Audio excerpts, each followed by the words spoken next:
Munni, two best friends, decided to visit the park near their house. With their little backpacks and wide smiles, they skipped all the way there. The park was full of lights, children laughing, birds chirping, and flowers blooming everywhere. Chunni ran straight to the swings. "Push me high, Munni, I want to touch the sky," she said.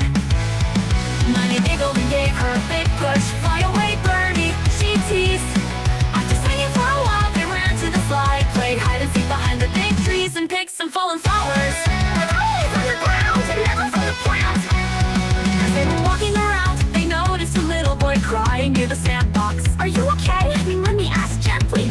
The boy sniffled. "I lost my toy car, I think it's in the sand." Without a second thought, Chunni and Munni dropped to their knees and started searching. "Found it," Chunni shouted, holding up a tiny red car covered in sand. The boy's face lit up with joy. "Thank you," he beamed.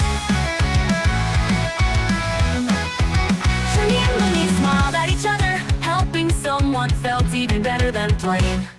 As the sun began to set, the two friends sat on a bench eating the snacks their mothers had packed. Biscuits, juice, and some fruit. This was the best park day ever, Chunni said. "Let's come back next week," Munni nodded. "There's always something fun here." And off they went hand in hand, already planning their next little adventure.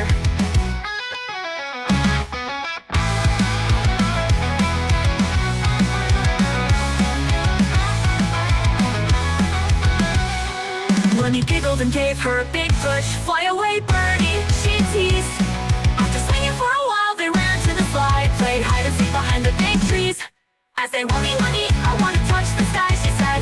Munni giggled and gave push. "Fly away, birdie," she teased. After swinging for a while, they ran to the slide, played hide and seek behind the big trees, and picked some fallen flowers. Only from the ground, never from the plant. After swinging for a while, they ran to the slide, played hide and seek behind the big trees, and picked some fallen flowers. And only from the ground, never from the plant.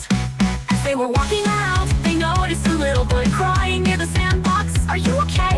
Munni asked gently. The boy sniffled. "I lost my toy car, I think it's in the sand." Without a second thought, Chunni and Munni dropped to their knees and started searching. Chunni shouted, holding up a tiny red car covered in sand. The boy's face lit up with joy. "Thank you," he beamed. Chunni and Munni smiled at each other, hoping someone felt even better than playing. As the sun began to set, the two friends sat on a bench eating the snacks